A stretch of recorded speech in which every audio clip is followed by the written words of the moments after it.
देवाचा विधान भक्त करुणाकर ज्ञानाबाई या अभंगाप्रमाणे संत ज्ञानेश्वर महाराजांचा जो रिंगण सोहळा आहे तो आपण समोर पाहतोय। हा रिंगण सोहळा अशा पद्धतीने संपन्न होतोय।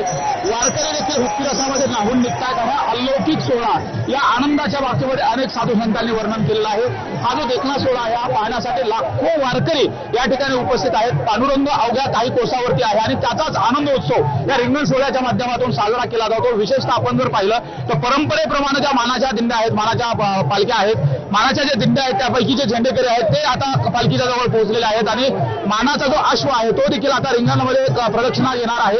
त्या अगोदरचा हा जो संपूर्ण भक्तीचा परिसर आपण पाहतोय, भक्तिभावानं पूर्णतः इथं वारकरी अक्षरशः रंगून गेलेला आहे आणि रंगून गेलेल्या वारकऱ्यांमध्ये लाखो भाविक भक्त माऊली माऊली या नावाचा जयघोष करताना आपल्याला या ठिकाणी पाहायला मिळतात। विशेषतः हा जो काही देखणा सोहळा आहे या सोहळ्याचं वर्णन करत असताना अनेकांनी वर्णन केलं आहे की नाही आनंदाशी जोडा सांगता गोष्टी लागते गोडा आलासी आकरा मुच्या झाडा तुका म्हणे भिडा भक्तीची या अभंगाप्रमाणे अनेक वारकरी या भक्तिरसामध्ये तल्लीन होतात। आणि समोर पाहतो आपण अश्व माऊलींचा जो अश्व आहे तो या रिंगणाला फेऱ्या मारायला लागलेला आहे आणि सगळ्या वारकऱ्यांची जी उत्कंठ आहे ते शिगेला पोहोचलेली की प्रत्येक जण माऊली माऊली असा जयघोष करताना आपल्याला पाहायला मिळतोय। एकंदरीत हा रिंगण सोहळ्याचा जो क्षण आहे हा अनुभवत असताना काय नेमक्या भावना असतात आपण विचारू। आपल्यासोबत संत साहित्याचे अभ्यासक सचिन महाराज पवार आहेत। काय सांगाल, हा रिंगण सोहळा देखणं आहे कशाबद्दल भावना आहेत? वारकरी परंपरेमध्ये वारीला महत्व आहे आणि वारी ही उत्साहाची चैतन्याची आहे आणि सगळ्यात महत्वाची गोष्ट अशी आहे जसं वारीमध्ये गायन आहे, नृत्य आहे,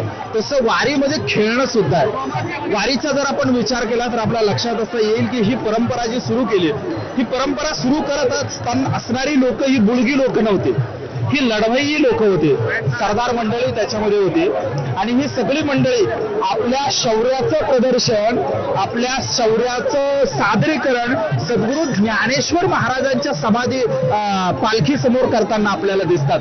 म्हणजे हा सगळा खेळ आपण पाहिला, आपल्या लक्षात असं येईल की 1832चा विचार करा किंवा अगोदर 1685 रिंगण सोहळा जो आहे तो उत्कंठा लागलेला असते आणि आज जर बघितलं तर प्रत्येक भाविक भक्त हा अतिशय आनंदाच्या शिखरावरती पोहोचलेला। हो बरोबर आहे। सद्गुरू ज्ञानेश्वर महाराज हे पालखीतून उतरून सगळ्या भाविकांना दर्शन देण्यासाठी या सोहळ्यामध्ये असतात आणि तो जो मुख्य अश्व आहे तो याचा अश्व स्वाराचा अश्व आहे आणि दुसरा जो रिकामा अश्व आहे त्या अश्वावर सद्गुरू ज्ञानेश्वर महाराज हे स्वतः विराजमान आहेत अशी वारकऱ्यांची श्रद्धा असते आणि त्यांचं दर्शन आपल्याला घेता यावं आणि ज्ञानेश्वर महाराजांबरोबर या सगळ्या आनंदाच्या सोहळ्यात सहभागी होता यावं याच्यासाठी हा रिंगण सोहळा। सुखया संत समागमे नित्य गुणावे तुझ्या नामे दहन होती सकळ कर्मे सर्व काळ प्रेमे डुललो तसं प्रेमाने जे वारकरी आहेत ते डुलतायत। अश्व देखील आता अश्वाचं जे रिंगण आहे ते संपन्न झालेलं आहे आणि प्रत्येक भाविक या रिंगण सोहळ्यामध्ये उपस्थित असलेला प्रत्येक भाविक भक्ती सागरामध्ये न्हाऊन निघताना आपल्याला पाहायला मिळतोय।